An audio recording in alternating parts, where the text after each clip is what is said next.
Out of all the dreams that one could have, there are some dreams that will forever stay with you. Hello, everyone, and welcome to the Archive of Antiquity channel. In this episode of the Dream Journal, an analysis and interpretation of the Dreamscape, I will recall a dream that I had in early 2010 that left somewhat of a lasting impression within my spirit. When I have had the occasion to reflect upon this particular dream, I am left wondering if the mental, emotional, and psychological planes of our individual existence is more accessible than we know. What I mean is that from a spiritual perspective, is it possible that our lives are being influenced or manipulated in ways unseen, in ways that we are unable to perceive, in ways that we are wholly unaware of, like the shadows that lurk around within the mindscape?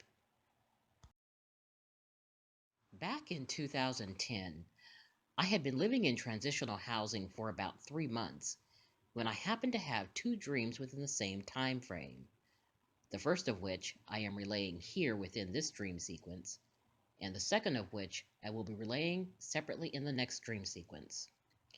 So, getting back to the first dream, it was while I was living at this transitional housing facility that I found myself dreaming of being awakened from out of my sleep by an unknown presence, and noticing that the cabinet doors of the closet in my bedroom had been opened. As I lay awake in my bed, a thought occurred to me within my dreaming mind that it was strange that the doors of the closet were ajar, as it was a part of my nightly routine to make sure that they were closed each night before getting into bed. As I proceeded to get out of my bed to close the doors, I heard activity coming from another part of the house. When I walked over to the door of my bedroom to see what was going on, I looked over into the kitchen area to my left, and it was quiet and all was still. When I turned to look in the opposite direction away from the kitchen and my bedroom, I could hear rustling noises coming from the living room area at the other end of the hallway. Stepping into the hallway, I tiptoed silently toward the living room, curious as to what the commotion was about. When I finally reached the end of the hallway, I peeked around the corner into the open space of the living area. It was empty. There was no one there. Everything seemed to be in its place, and there wasn't any indication as to the source of the noises that I had heard. I held my breath as I entered into the living room, and just as soon as I had begun walking as slowly and as quietly as I could across the open space, a man suddenly appeared in the entryway on the opposite side of the living room, a stranger in my house. As I stopped and stood there looking at him, the man began walking toward me with a blanket in his hand. The blanket was light blue in color, and its fabric was decorated with an assortment of cartoon characters. When he finally reached me, he said, "Go back to sleep," while extending his arm and gesturing for me to take the blanket from his hand. I'm not sure whether I took the blanket or not, but I remember him turning around and walking back through the entryway on the opposite side of the living room from where he had came. At that moment, I walked across the living room area and attempted to open the front door. For whatever reason, the front door wouldn't open, and I couldn't understand why. I couldn't leave the house. It was at this point that I became concerned, because there was a stranger in my house, walking around with a light blue blanket emblazoned with an assortment of cartoon characters and telling me to go back to sleep. At this point, it occurred to me that I should go over to the living room window, remove the screen, and attempt to leave the house that way. But when I tried opening the window, I found that I couldn't, because the window was just one singular pane of glass. It became apparent to me that the window pane had been constructed in such a way so that it couldn't be opened. This is when I felt trapped, and this is when I began to panic. The next thing I knew, I was trying to break the glass of the living room window. After pounding on it with as much force as I could muster, the window refused to shatter. In that moment, a thought occurred to me that I should try using my voice to sing at a certain pitch, octave, or frequency whose tone could possibly break the glass. So, using the sound of my voice, I found myself singing along a musical scale as I stood before the window, trying to hit the right note that would shatter the glass and releasing me from my state of predicament. I felt like a prisoner in my own home. I'm not sure how successful I may or may not have been in my attempts to escape the house, because fade to black, this is where the dream ends.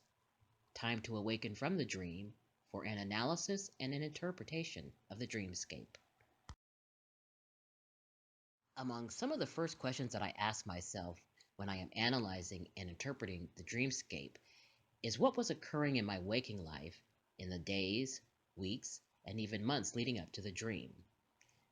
The reason why I approach the interpretation of my dreams in this way is because the activity that occurs within the current or present state of living is more likely to be captured by the subconscious for processing as compared to the subconscious recall of activity that has taken place at earlier times, phases, or stages of one's waking life.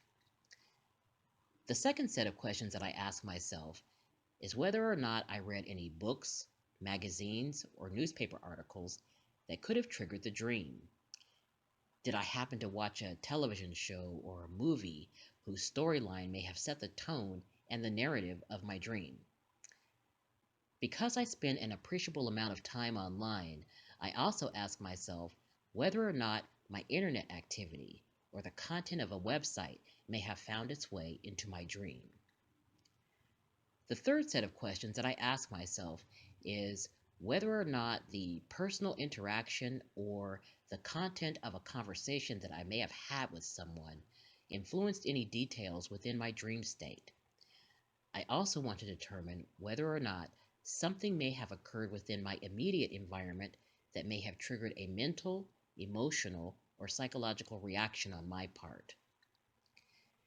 As it relates to my having dreamed about finding a stranger in my house and applying this series of questions to the process of dream analysis and interpretation, there are several instances of possibility that come to mind. However, none of the possibilities that I am considering are in any way recent. As a matter of fact, I think I'll have to go back in time to certain chapters in my life in order to unpack this one. So, let's take a walk back down the memory lane of my life. Sometime during the mid to late 1990s, I happened to watch a television documentary that chronicled the life of a man who sought an alternative means to fighting his addiction to drugs and other illicit substances. Ultimately, his research led him to a place called Libreville, Gabon in Africa, where he met with the shaman and the people of the Iboga tribe. Named after the Iboga tree, which grows in the remote, forested regions of Gabon, Africa, the Iboga tribesmen harvest, prepare, and ingest the root bark of the Iboga tree for use in coming of age rituals, rite of passage rituals, and to facilitate contact and communication with the spirit world. The psychoactive ingredient contained within the root bark is referred to as ibogaine or nor-ibogaine. By chewing and ingesting the root bark of the Iboga tree and mixing and mashing it up with banana, the Iboga tribesmen are able to access altered states of consciousness and communicate with their ancestors. The man who sought out the people of the Iboga tribes in order to overcome his drug addiction ultimately participated in an Iboga ritual which was overseen by a tribal shaman. Long story short, his experience in an altered state of consciousness as a result of ingesting the Iboga root bark cured him of his addiction to drugs. After watching this documentary, I told myself that one day I would have to travel to Africa in hopes of being able to experience Iboga. At this particular time in my life, I was seeking answers to something that I couldn't quite define and was open to this alternative way of exploring my life from an altered state of perspective.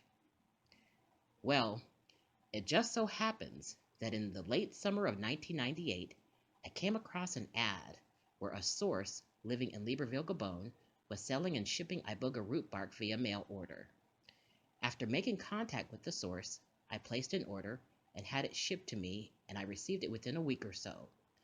I decided I would set aside some time in the upcoming weekend to have an iboga ritual of my own. When the weekend rolled around, I went to the store and purchased some bananas. After I arrived back at my apartment, I took some of the iboga root bark out of its package, mixed it in with some banana, and proceeded to ingest it. A few hours passed and I began to notice some twinkling and sparkling within my visual field. But I can't say that I had a major life-changing experience, nor did I find myself going into an altered state of consciousness where I could find answers to some of the questions that I had. At some point, I began to question whether or not I had taken enough of the root bark to bring about the kind of experience that I sought. Because I didn't have anyone present with me to assist me in the event that things might go sideways or off the rails somehow, I decided that it was best not to pursue the ingestion of any more iboga root bark. As a matter of fact, I threw away what was left of the root bark and decided that my personal experience with self-administered iboga was a waste of time and a major bust. However, beginning in the early part of 1999, I began to sense the subtlety of a presence within my body that would begin actively communicating with me. It started with the presence of a voice within my mind, something that I had never experienced before in my life.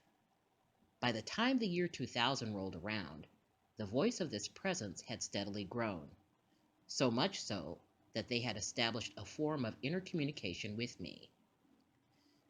The communication is energetic in nature and physically manifests as a flush of energy down the right, middle, or left sides of my body. In the beginning, when this first started happening to me, the flush of energy that I would experience was usually as a result of questions that I would pose to the presence from within my mind. If the answer to my question was no, then the presence within me would generate a flush of energy down the left side of my body.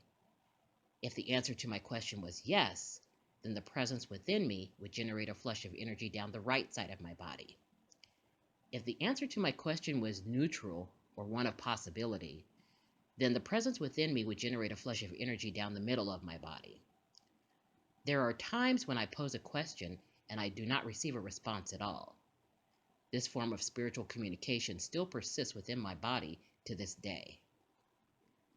Toward the latter end of 2000, I distinctly heard and experienced the presence within me say that their presence within me would continue to grow over time. And indeed it has. Between 2000 and 2004, the presence within me was true to their word, because steadily, over the passage of time and over the course of my life, this presence began interacting with me on a fairly regular basis from within my mind. It was around this period of time that I began intuiting that the presence within me was that of a male. And it was around this same time that I began to refer to the presence of this intelligence as the entity presence.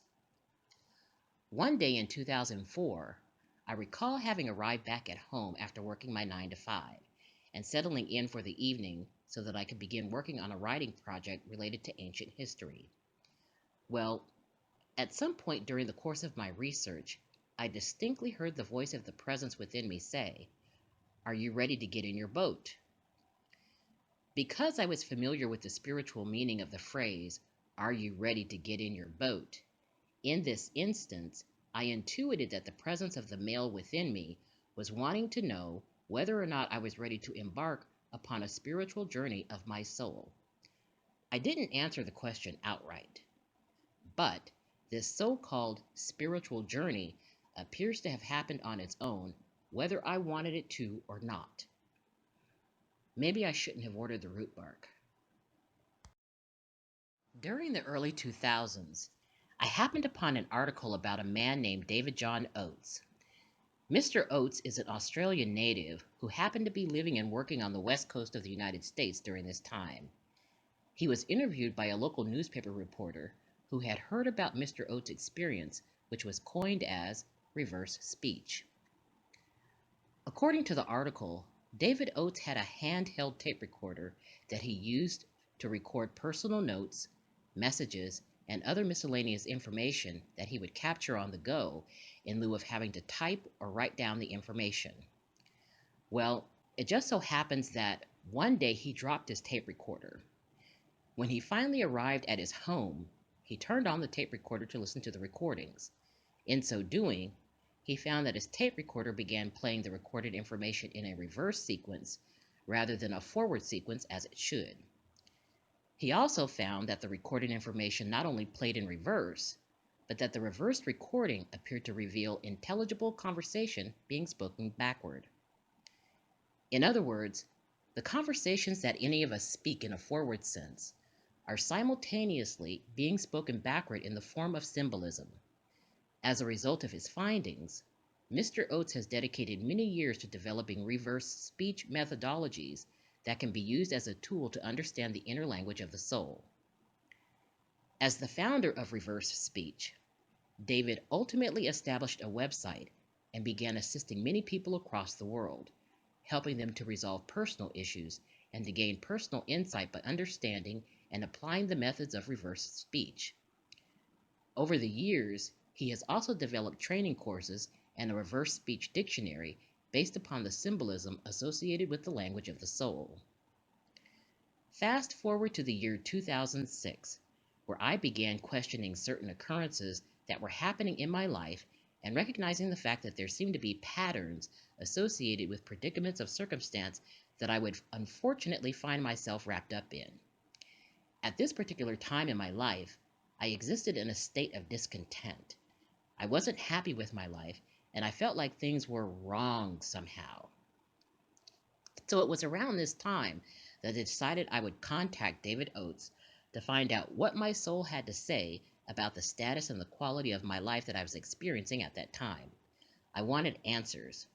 So I sent an email to Mr. Oates and gave him a brief synopsis of the types of questions that I wanted to pose to my inner soul being. He was very responsive and requested that I send him a tape of me talking and having a conversation around the questions that I sought answers to. About a week and a half later, after having sent my recorded conversation to David for analysis and interpretation, I finally received the reverse speech results that he was able to extract. Included with my package was a typed transcript of what my soul had to say based upon the questions that I had posed within my recorded conversation, as well as a letter of instruction asking me to contact David by phone so that he could assist me in understanding what he was able to determine. Upon my reading the information contained within the transcript, I found the results of the analysis to be quite interesting and weird to say the least. It is a bit of an adjustment to understand the language of symbolism used by the soul to express itself. But what most of us aren't privy to is the fact that the language of symbolism is the basis and the foundation of all communication and spoken language.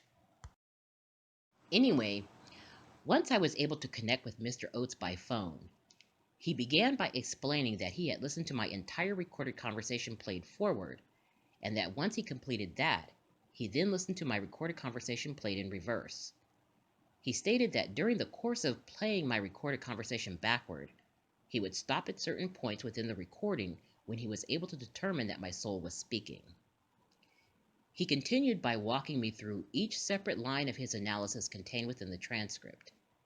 Each line consisted of a phrase or a sentence that was extracted from my recorded conversation played forward.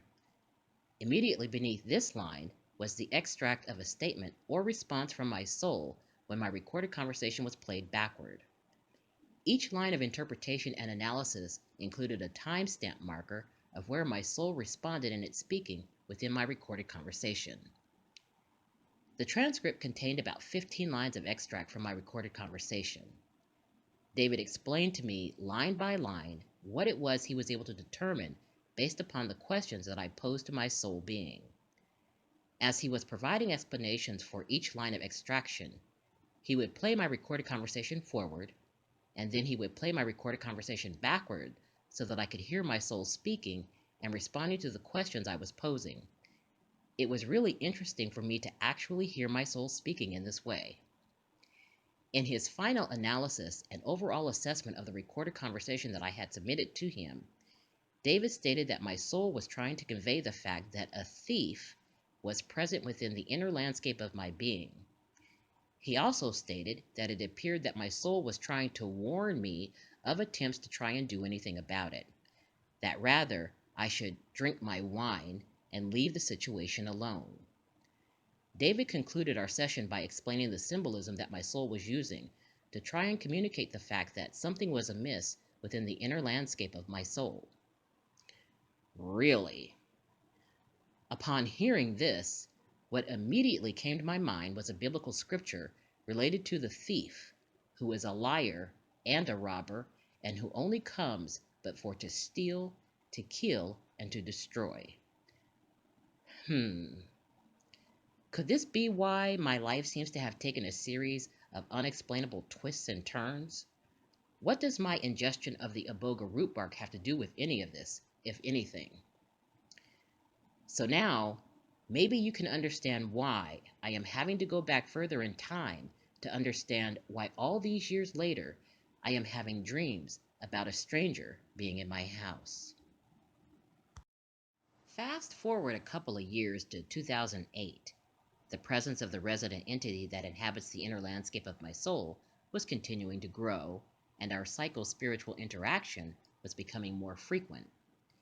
In the meantime, I happened to meet someone that I had taken a liking to, which subsequently developed into a dating relationship. At some point during our relationship, I began to confide in my partner about some of the anomalous activity that I was experiencing in my life. I told him about the presence of what appeared to be a discarnate entity that was living inside of my body, and shared with him that the entity presence was interacting with my thoughts and communicating with me by manipulating the energy centers throughout my body. As I had growing suspicion that this discarnate intelligence was influencing the affairs of my life, I shared with him some of the strange occurrences that I was experiencing within my field of perception. Upon hearing this, my partner stated that I should just ignore the activities that I was associating with the entity. He was of the opinion that if I continued to focus on what I perceived as this entity doing in my life and how it was manipulating my life, that I was actually contributing to the problem by expending time, energy, and focus on the issue. He also felt that if I were to cease responding and communicating with the discarnate intelligence, its presence within my body would eventually go away. Well, that sounded good in theory. However, based upon the increasing levels of interaction that I was experiencing, I didn't think that this discarnate intelligence was going anywhere anytime soon. A few months later, after our conversation about the entity, I happened to stumble upon a television program about a local group of paranormal researchers. During the course of the interview, the field researchers within the group explained their methods for proving the existence of paranormal activity. They also spoke about the process that they undertook to capture evidence of such activity, as well as the methods they use to remove the presence of discarnate entities. At the end of the interview, the research group indicated how they could be reached for a consultation. I wrote down the information and made a mental note to myself to contact them as soon as possible. I spoke with my partner about the interview and relayed to him the details of what I had learned about the field research group. I told him that I was interested in setting up a consultation, and he agreed that it was something I should do in order to put the issue of the entity to rest once and for all. So I gave the paranormal research group a call and scheduled a time for us to meet. The day finally came when my partner and I arrived at the field research campus. We were greeted by one of the team members who led us into an open suite of offices and cubicles. We were seated within an office and told that someone from their team would be with us shortly. A few moments later, another team member arrives, introduces himself, and proceeds to ask a series of questions related to the issue I was experiencing. Once he finished with his inquiry, he proceeded to explain how they would go about using various instruments to determine whether or not there was the existence or the presence of something within my energy field. He went on to say that in some instances, they are able to measure the energetic signature of a discarnate entity whose field of energy is distinct and separate from the field of energy being emitted by people who are physically present within a room, a building, a structure, etc. After explaining the process and informing us of what we could expect, the team member indicated that we would be moving to another room that contained various types of monitors and equipment used for measurement. My partner and I were told that we would be in the room for about an hour and that we were encouraged to talk, speak, interact, and engage with one another as we normally would on any given day. The team member went on to say that he and his research team would be seated in another area of the office and that they would be monitoring the room for any anomalous activity. About an hour later, we hear a knock on the door and a couple of team members enter the room. They proceeded to tell us that based upon the data generated from their instruments of measurement, they were unable to conclusively determine the existence of the presence of paranormal activity in relation to either me or my partner. The researchers went on to say that, although they couldn't find any evidence of energy signatures that were distinct from either myself or my partner, that didn't mean that my experience wasn't valid or any less real. It just meant that, based on the technology available to them, they were not able to confirm the existence of the entity presence within the spectrum of my energy field. So now, let's fast forward to 2013, when I finally decided to take a week-long ayahuasca tour in Peru. For several years leading up to this point, I had been frequenting the Arrowwood.com website that featured an extensive list of entheogens, hallucinogens, and other mind-altering substances that were sought after by individuals who wanted to explore and experiment with different psychoactive substances. What I learned was that many individuals were experimenting with various substances in order to compare their effects, or to gain spiritual wisdom and deeper levels of insight, or just to get high for the fun of it. From DMT to various mushroom varieties, to peyote, to LSD, to ayahuasca, you name it, this website had it. Visitors to the website could read about a plethora of substances, as well as their active ingredients, dosage levels, and the effects that they had on the user. The website also featured pages where users would submit their real-life experiences using various substances. Out of all the user experiences that I read and perused through, I found that the posts related to the personal ayahuasca experience were the most interesting. What I discovered was that people from around the world were traveling to different areas in Latin America in order to take part in ayahuasca ceremonies. Hailing from all walks of life, they were booking ayahuasca tours for various reasons and sought out tribal shamans who were adept at performing rituals involving the plant medicine. Facilitated by the ingestion of the ayahuasca plant that grows in the remote, forested regions of several Latin American countries, users reported experiencing altered states of consciousness that helped to broaden and expand their awareness. Depending upon what an individual user sought to accomplish, some reported receiving answers to lifelong questions about issues they faced in their personal lives. As you know, I have been searching for the answer to something that has been plaguing me for many years now. Long before my experimentation with iboga, I have had the sense that something was amiss in my life. Having met with psychologists and psychiatrists to get to the bottom of whatever eludes me, I found that traditional approaches to psychotherapy just didn't work for me, which is why I have considered alternative approaches in my quest to resolve the issue. So, as it relates to my research into the ayahuasca experience, I extended my research beyond the Arrowwood website, where I read books and various articles about the indigenous histories and medicinal uses of the plant. I also researched several tour operators in Latin America to get a sense of their operations and their approach to hosting an ayahuasca retreat. Finally, after several years of visiting the Arrowwood website and conducting research into the history of ayahuasca, I felt that I was pretty well informed and had educated myself about the risks and the benefits of exploring with the medicine plant. Having read numerous testimonies about user experiences and their personal recommendations with regard to a specific shaman or to a specific ceremonial retreat, I decided that the time had come for me to take the plunge and to book an ayahuasca tour for myself. Settling on a tour operator in the remote region of Iquitos, Peru, I booked a week-long, 7-day, 6-night, all-inclusive tour package which included accommodation, 3 main meals per day, transportation to and from the airport, and 4 ayahuasca ceremonies. Upon confirming my reservation and submitting my deposit, the administrator of the tour recommended that I bring lightweight clothing and waterproof footwear as the weather would be fairly warm and humid with the possibility of occasional rain. They also recommended that I drink lots of water in the week prior to my arrival and that I should reduce my consumption of salt, sugar, and processed foods. After I hung up with the tour administrator, I immediately made flight arrangements that would take me from the West Coast to Reagan National Airport in Washington, D.C., where I would then board an airplane to Lima, Peru, and then catch a connecting flight that would fly me into a smaller airport located in Iquitos.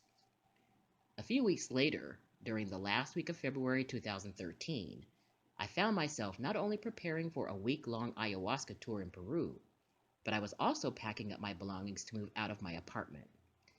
After boxing, taping, and labeling all of my stuff, I had a moving company come and deliver my items to a public storage facility until I got back in town. Once that was finished, I came back to my apartment, dropped off my apartment keys to the resident manager, called a cab, and waited for them to arrive to take me and my luggage to the airport. My flight itinerary between the US and Latin America was uneventful, and everything went fairly well for the most part. The only major drawback was the dreadful 9-hour-long layover that I had at the airport in Lima, Peru. Once I finally arrived at the airport in Iquitos, I located the tour taxi that would take me into the South American jungle where the ayahuasca retreat was located. Before we continue, let me just say this to the people of the developed nations around the world. You do not know how good you've got it until you go to a third world country and experience firsthand the day-to-day living conditions and environments of the people who actually inhabit and live in these remote, off the map, off the beaten path, very trodden down places that exist throughout the jungles of South America. I mean, some of the houses and the dwellings that I saw were no more than run-down shanty shacks topped with rusty tin metal roofs. Oh my God. To all of us living in first world countries, we take a lot for granted, and we need to be thankful and count our blessings each and every day, because everything was fine as the tour taxi began driving from out of the area surrounding the airport in Iquitos. But it wasn't long before we would leave the pavement behind and find ourselves driving on unpaved dirt roads full of serious, most major potholes that made for an extremely bumpy and most unpleasant ride. In developed countries, we have traffic lights and rules of the road that help drivers to maintain order when driving on any given street, road, or highway. Well, not in Iquitos. In Iquitos, there are no hard set laws or rules of the road. It is everyone driving everywhere all at once and all over the place on every possible stretch of the road all at the same time. It is literally every man, woman, and child for themselves in the Iquitos streets. It is total driving mayhem. After about a godforsaken 40-minute ride of potholes and bumps and slick, muddy places beneath the humid canopy of thick forest and jungle, we finally arrived at the welcome center of the tour compound. I was already missing the creature comforts that America had to offer, and I hadn't even had the opportunity of settling in yet. The driver of the tour taxi hopped out and helped me with my luggage, and we proceeded to the welcome center where we were greeted by one of the tour operators. After confirming my reservation, I was shown around the compound, introduced to other facility operators, and then was ultimately led to my accommodation within a rustic, cabin-like hut that I would be staying in for the week. I was told to make myself comfortable and settle in, and when I was ready, I could go to the dining hall where I could meet others who had come and were still coming to participate in the ayahuasca ceremonies. When I finally made it over to the dining hall, I encountered and met with other people who had already arrived at the compound. True to what users had posted on the Arrowwood.com website, the group that was forming turned out to be an international hodgepodge of people seeking the ayahuasca experience. There were people from Russia, Europe, the Americas, and parts of Asia. It was like a world convention of truth-seeking globetrotters. Throughout the day, people who had booked reservations for the week were arriving at the tour compound and settling in. Later that same evening, after having a group dinner in the dining hall, the tour operators held a brief meeting to talk about what we could expect during an ayahuasca ceremony.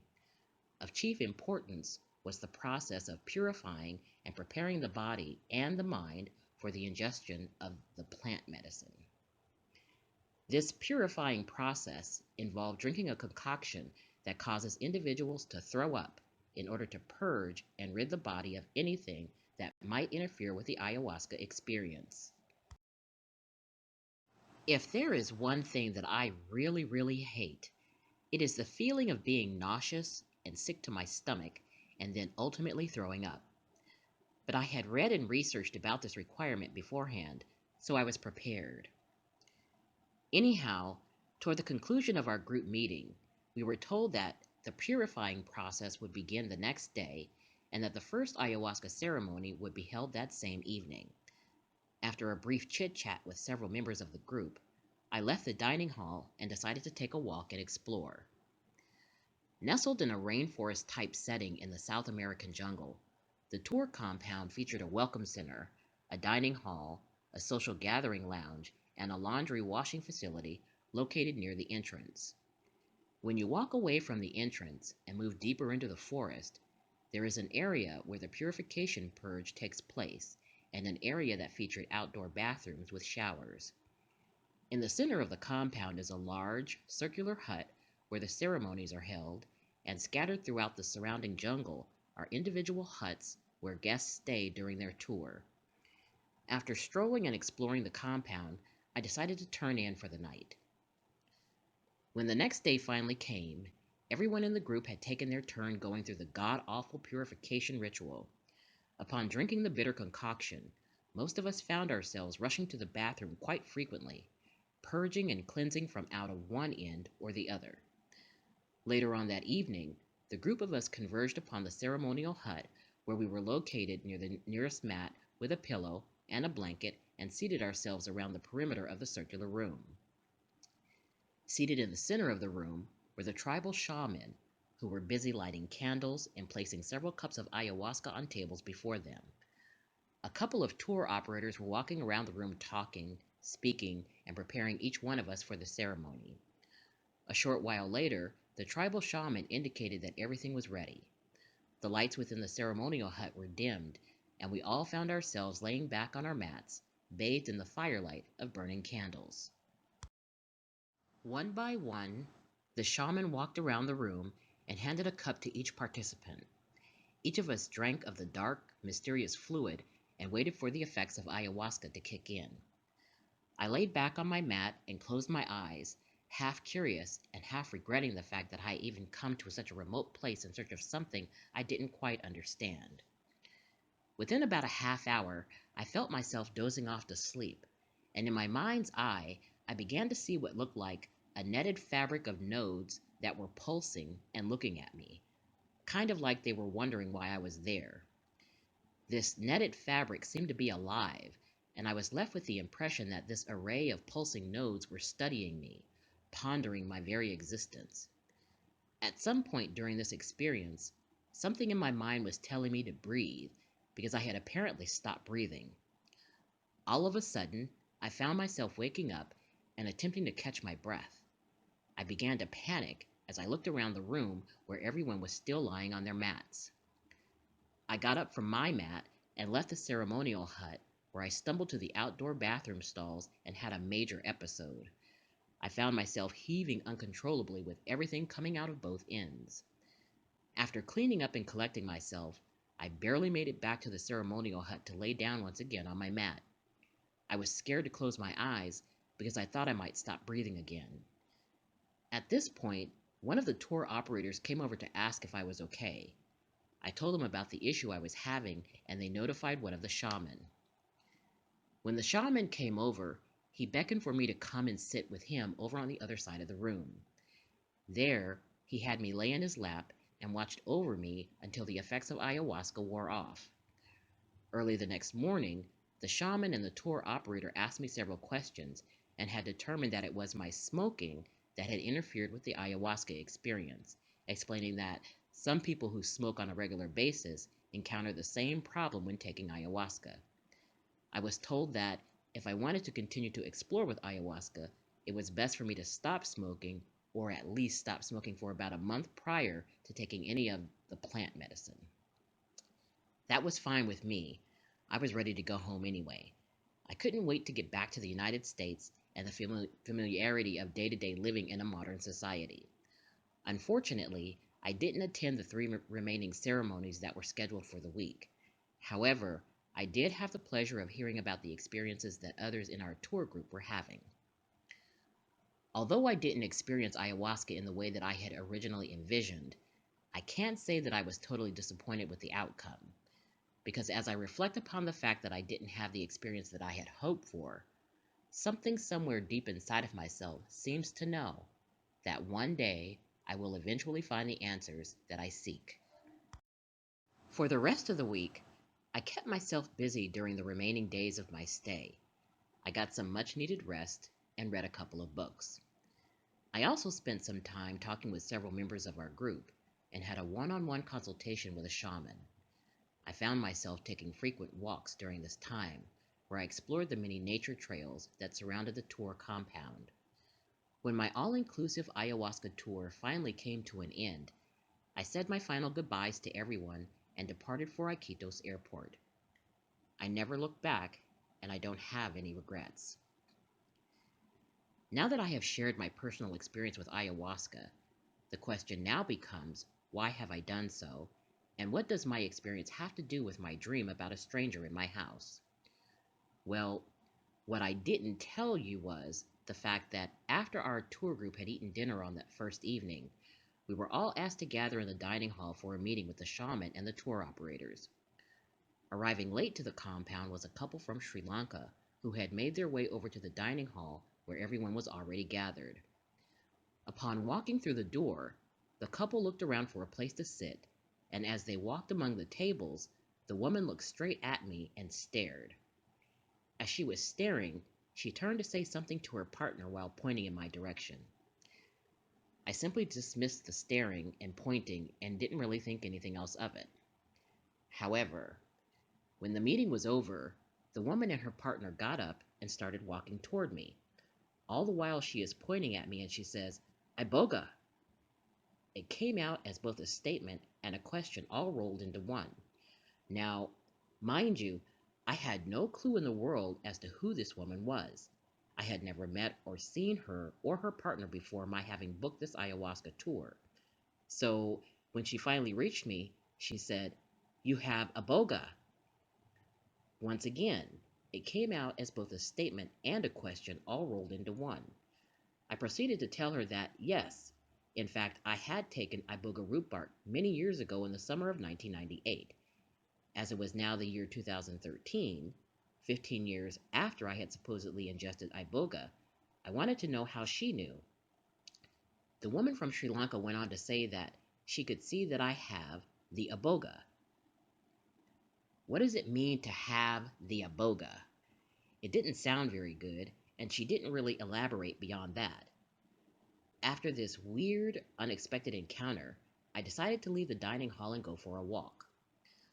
All I could think about while I was walking the grounds and exploring the tour compound is the fact that life has a cruel sense of humor. It seems to have a way of playing tricks on you when you least expect it. So now that we have come full circle and have arrived back at the year 1998, when I initially began my spiritual exploration by ingesting iboga root bark, we will now summarize what we have learned so far during the first part of our analysis and interpretation of the dreamscape. What we know so far is that in 2010, I had a dream about finding a stranger in my house. During the first part of our analysis and interpretation of the dream, we considered three major series of questions to determine whether or not recent activity within my waking life may have contributed to me having the dream. After concluding that recent activities did not appear to be a contributing factor, I then determined that I needed to go back even further in time to certain points in my life. So, beginning in 1998, I ordered, received, and ingested a small portion of iboga root bark. Although I didn't have the experience that I was expecting, it would be a few months later that I would begin hearing a voice speaking within my mind. Between 1999 and 2000, the voice within my mind had grown, and I began to intuit the very real physical presence of someone inhabiting my body. This presence established an energetic form of communication with me and stated that they would grow over time. Between 2000 and 2004, this presence began interacting with me on a fairly regular basis. It was around this period of time that I began intuiting that this presence was a male. And it was around this same time that I began to refer to this discarnate intelligence as the entity presence. There came a day in 2004 when the voice of the presence asked me if I was ready to get in my boat. I intuited that the presence wanted to know if I was ready to embark upon a spiritual journey of my soul. In 2006, I submitted a tape-recorded conversation to Reverse Speech founder David John Oates, who analyzed and interpreted my voice recording. As a result, David found that my soul was trying to convey the fact that a thief was present within the inner landscape of my being, and that I was being warned in my attempts to try and do anything about it. That rather, I should drink my wine and leave the situation alone. David concluded our session by stating that my soul was attempting to communicate the fact that something was amiss within the inner landscape of my soul. In 2008, my partner and I met with a paranormal research group to find out if they could detect the presence of a discarnate entity in my life. Using specialized equipment that can measure the energetic signature of discarnate entities, the researchers ultimately determined that they couldn't find any evidence of paranormal activity or energy signatures that were distinct from either myself or my partner. It was further that they were unable to confirm the existence of the entity presence within my energy field. And finally, in 2013, after several years of research, I traveled to Iquitos, Peru, to partake of ayahuasca. After arriving at the tour compound and experiencing my first ayahuasca ceremony, I experienced breathing complications and was unable to continue my spiritual exploration with the plant medicine. While at the compound, I also had a strange encounter with a tour guest, a woman from Sri Lanka whom I didn't know, who boldly proclaimed that I had the iboga. In the end, I concluded that although things didn't go as I had hoped during my ayahuasca retreat, I felt that I would eventually find the answers related to something I couldn't really define. So, now that we've had the opportunity to walk back down the memory lane of my life and revisit some of the activities that I was involved in that may somehow be related to the dream, we will now move forward to the second part of our analysis and interpretation and look for the presence of symbolism within my dream. As I stated earlier, the language of symbolism is the basis and the foundation of all communication in spoken language. It is the native language of the subconscious that, when expressed, is communicated in the form of symbols. When activity within our waking lives is captured and processed by the subconscious, some of this activity may manifest within our dreamscapes as various forms of symbolism. If you will recall, I dreamed that I was awakened from out of my sleep by an unknown presence and noticing that the cabinet doors of the closet in my bedroom had been opened. As I lay awake in my bed, a thought occurred to me within my dreaming mind that it was strange that the doors of the closet were ajar, as it was a part of my nightly routine to make sure that they were closed each night before getting into bed. The first form of symbolism that I see within my dream is the open cabinet door of my closet. I feel that it may symbolize the fact that, number one, I may be overlooking something of importance, or, number two, that something in my life needs immediate attention.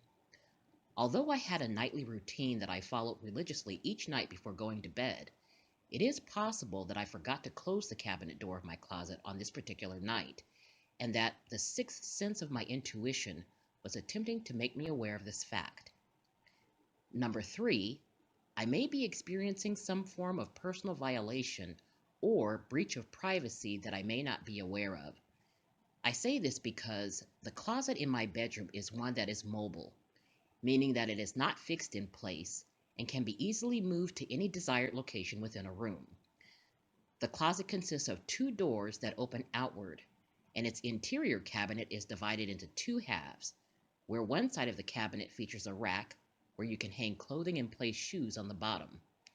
The other side of the cabinet also features a rack where you can hang clothing, but the space is divided so that the lower half features a series of three drawers where clothing and other items can be stored. Because this closet happened to contain my personal belongings, it is possible that its open door in my dream may symbolize a breach of my privacy. The second form of symbolism that I see within my dream appears to be related to a long-term project that I have been working on related to ancient history. Over the course of several years now, my research into ancient societies and cultures of our historical past has taught me to look at our world from a metaphysical perspective. As such, I have come to learn that there are many hidden secrets within the unseen world of the spirit. One of the many things that I have been taught is about that of the etheric complex of inner housing.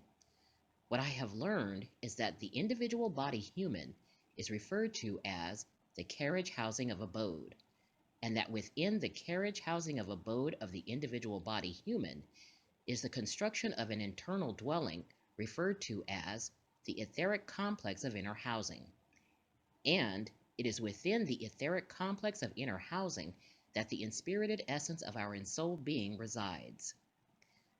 I have also learned that our etheric existence is tripart in nature, meaning that although the inspirited essence of our ensouled beings presents as a singular, unified spirit module that resides within its etheric complex of inner housing, the inspirited essence of our ensouled beings is actually composed of three parts. Similar to the physical structure and interior configuration of most houses that are constructed within the earth, the etheric complex of inner housing is comprised of 5 separate rooms that are referred to as ports. Each port of housing is configured with a designated purpose of function. That is to say that the 5th port is referred to as the attic, and this port is uninhabited. The 4th port is referred to as the living room and is inhabited by the spirit. The 3rd port is referred to as the kitchen and is inhabited by the essence. The 2nd port is referred to as the bedroom and is inhabited by the soul. The 1st port is referred to as the storehouse, and this port is uninhabited. With that said, let's move on to the next sequence where I stated, as I proceeded to get out of my bed to close the doors, I heard activity coming from another part of the house. When I walked over to the door of my bedroom to see what was going on, I looked over into the kitchen area to my left. It was quiet and all was still. When I turned to look in the opposite direction, away from the kitchen and my bedroom, I could hear rustling noises coming from the living room area at the other end of the hallway. In my analysis and interpretation of this statement, I feel that me dreaming of getting out of my bed to close the closet doors and walking over to the door of my bedroom to see what was going on is once again symbolic of the etheric complex, wherein the 2nd port of its inner housing is referred to as the bedroom and is inhabited by the soul. When I continue by stating that I looked over into the kitchen area to my left, it was quiet and all was still, I feel that this is also symbolic of the etheric complex, wherein the 3rd port of its inner housing is referred to as the kitchen and is inhabited by the essence. And finally, when I state that when I turned to look in the opposite direction, away from the kitchen and my bedroom, I could hear rustling noises coming from the living room area at the other end of the hallway. In this instance, I feel that it was both my essence and my soul who had turned to look toward the living room area, knowing that the living room area is symbolic of the etheric complex, wherein the 4th port of its inner housing is referred to as the living room and is inhabited by the spirit. I have also considered the possibility that the hallway may be symbolic of a neural network that exists within either my brain center or the inner core of my spine. With that said, let's move on to the next sequence where I stated, stepping into the hallway, I tiptoed silently toward the living room, curious as to what the commotion was about. When I finally reached the end of the hallway, I peeked around the corner into the open space of the living area. It was empty. There was no one there. Everything seemed to be in its place, and there wasn't any indication as to the source of the noises that I had heard. In my analysis and interpretation of this statement, it is possible that both my essence and my soul being may have traveled along the hallway of a neural network within my brain center, or the hallway within the inner core of my spine in their attempts to connect with my spirit. It is also possible that the tripart existence that comprises the inspirited essence of my ensouled being was attempting to come together in order to confront the presence of a stranger in my spiritual house, or to confront the presence of a foreign entity within my etheric complex of inner housing. Moving right along to the third form of symbolism, we can refer back to that part of my dream where I stated that I held my breath as I entered the living room, and just as soon as I had begun walking, as slowly and as quietly as I could across the open space, a man suddenly appeared in the entryway on the opposite side of the living room, a stranger in my house. In my analysis and interpretation of this statement, I feel that the man that appeared in the entryway on the opposite side of the living room is symbolic of the fact that a foreign presence is inhabiting my etheric complex of inner housing, and I believe that it was the inspirited essence of my ensouled being that attempted to communicate this to me in the form of a dream. In making the case that a discarnate entity is in fact inhabiting my body, we can also recall my trip down the memory lane of my life to the year 1998 when I ordered, received, and ingested iboga root bark. Although I didn't initially perceive any real effects from having done so, it would be a few months later, beginning in 1999, that I would intuit the presence of something or someone within my mind. A year later, in 2000, the presence would establish an energetic form of communication with me, and from within my mind, I would hear a voice telling me that their presence would grow over time. Between the years 2000 and 2004, the presence began interacting with me on a regular basis, and I intuited that the presence was that of a male. It was also around this time that I began to refer to this discarnate intelligence as the entity presence. Later in 2004, I distinctly heard the voice of the presence ask me if I was ready to get in my boat, inquiring as to whether or not I was ready to embark upon a spiritual journey of my soul. 2 years later, in 2006, I contacted reverse speech founder Mr. David John Oates, who analyzed and interpreted a voice recording that I submitted to him. As a result, David found that my soul was trying to convey the fact that a thief was present within the inner landscape of my being, and that I was being warned in my attempts to try and do anything about it. A shadow of doubt occurred in 2008, when my partner and I met with a paranormal research group to find out if they could detect the presence of a discarnate entity in my life. Ultimately, they couldn't find any evidence of paranormal activity or energy signatures that were distinct from either myself or my partner. It was further that they were unable to confirm the existence of the entity presence within my energy field. And finally, the shadow of doubt recedes in 2013, when during my ayahuasca retreat in Iquitos, Peru, a woman from Sri Lanka whom I didn't know boldly proclaimed that I had the iboga. With that said, let us now move on to the fourth form of symbolism and recall that part of my dream where I stated that, as I stopped and stood there looking at him, the man began walking toward me with a blanket in his hand. The blanket was light blue in color, and its fabric was decorated with an assortment of cartoon characters. When he finally reached me, he said, "Go back to sleep," while extending his arm and gesturing for me to take the blanket from his hand. In my analysis and interpretation of this statement, I feel that the light blue blanket decorated with cartoon characters is symbolic of a post-hypnotic suggestion that is meant to keep me blind to the fact that I am being manipulated on a spiritual level. In a very literal sense, I feel that the presence of the man represents some form of alchemical hypnosis that is attempting to keep me in a childlike state of ignorance. Taking this possibility into consideration, we can also tie this in with the conclusions that reverse speech founder David John Oates uncovered in his 2006 analysis of my recorded transcript, wherein my soul clearly stated that I should drink my wine and leave the situation alone. When we take a closer look at this statement, we know that the consumption of wine, liquor, or spirits, if you will, has a certain effect on the body, mind, and spirit, similar to that of a waking form of hypnosis. And finally, we can consider the last and final form of symbolism, that being the fifth form of symbolism, and recall that part of my dream where I stated that after the man walked through the entryway on the opposite side of the living room, I walked across the living area and attempted to open the front door.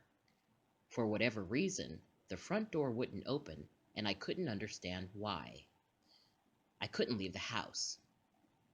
It was at this point that I became concerned, because there was a stranger in my house walking around with a light blue blanket emblazoned with an assortment of cartoon characters and telling me to go back to sleep.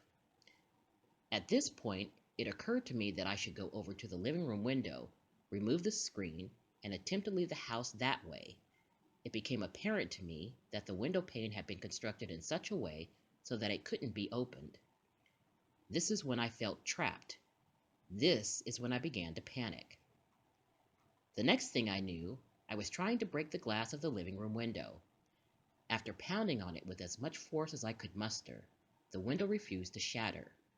In that moment, a thought occurred to me that I should try using my voice to sing at a certain pitch, octave, or frequency whose tone could possibly break the glass. So, using the sound of my voice, I found myself singing along a musical scale as I stood before the window, trying to hit the right note that would shatter the glass and releasing me from the state of predicament. I felt like a prisoner in my own home. In my analysis and interpretation of this series of statements, one of the first things that I notice is the many instances of symbolism taking place within the living room of my house. If you will recall what we have learned as a result of my working on a long-term ancient history project, it is in the course of my research that I have learned that the fourth port of the etheric complex is referred to as the living room, and that its inner housing is inhabited by the spirit. This is an important observation to note, because from a metaphysical perspective, it is the spirit who is the driver of our lives, and that portion of our tripart nature which propels each one of us along our spiritual paths. As the spirit is curious by nature, it is this particular part of our tripart nature that is responsible for motivating us to discover, to explore, to seek adventure, and to embrace the challenges of learning something new. As I have relayed several times throughout this dream sequence, it has been many years now that I have been plagued by something that I cannot quite define. The feeling that something in my life is wrong somehow. The fact that this activity appears to be occurring within the living room of my etheric complex is quite disturbing. It is most unsettling because the possibility exists that my waking life is being influenced and manipulated in ways that I don't quite understand. But why? For what reason? And how is all of this being accomplished?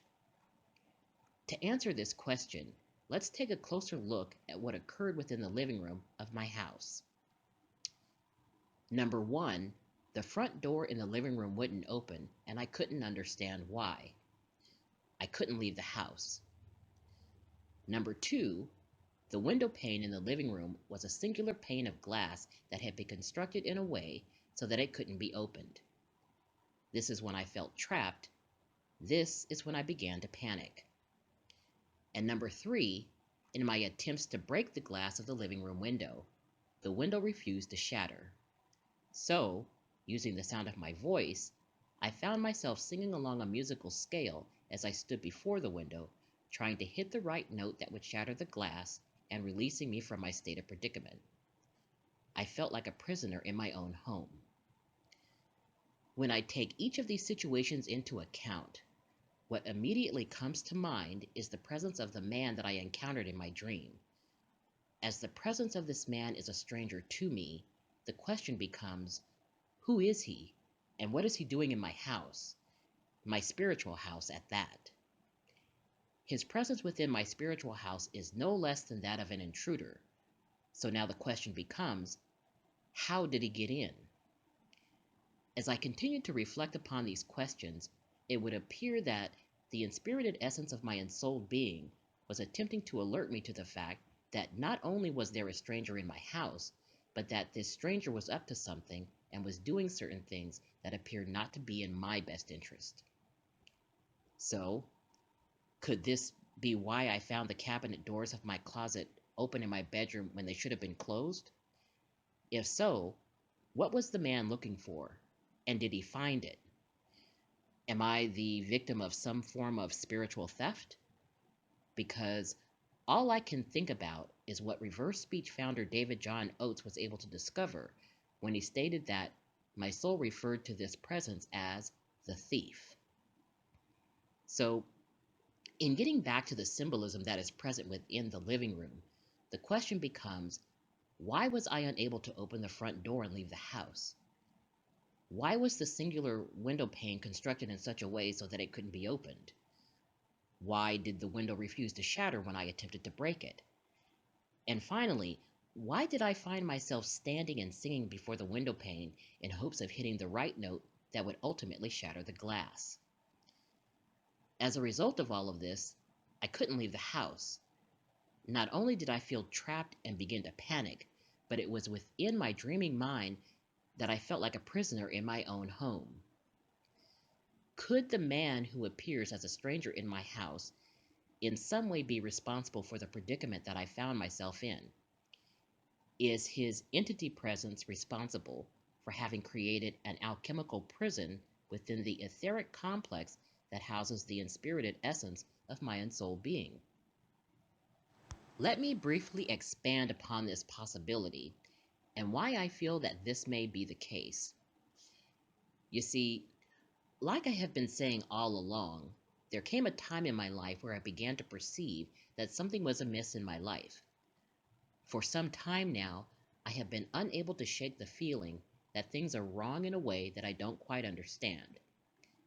To that end, I can't help but to feel that some form of an alchemical prison has been constructed around my mind within the inner world of my etheric complex, kind of like an invisible prison that I cannot see, feel, touch, taste, etc., but in a very real way has the ability to restrict the movements and actions of my ensouled being, intentionally impeding my progress and the expression of my will within the outer world.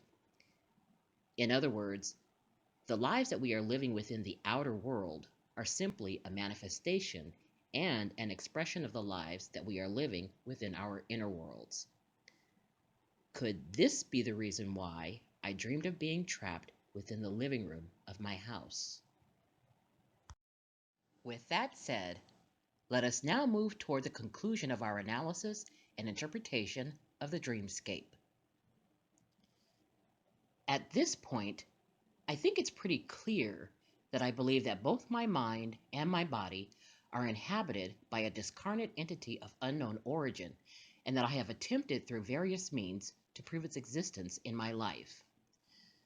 Based upon the overall analysis and interpretation of my dream, there are some who would say that I am dealing with a form of spiritual attachment.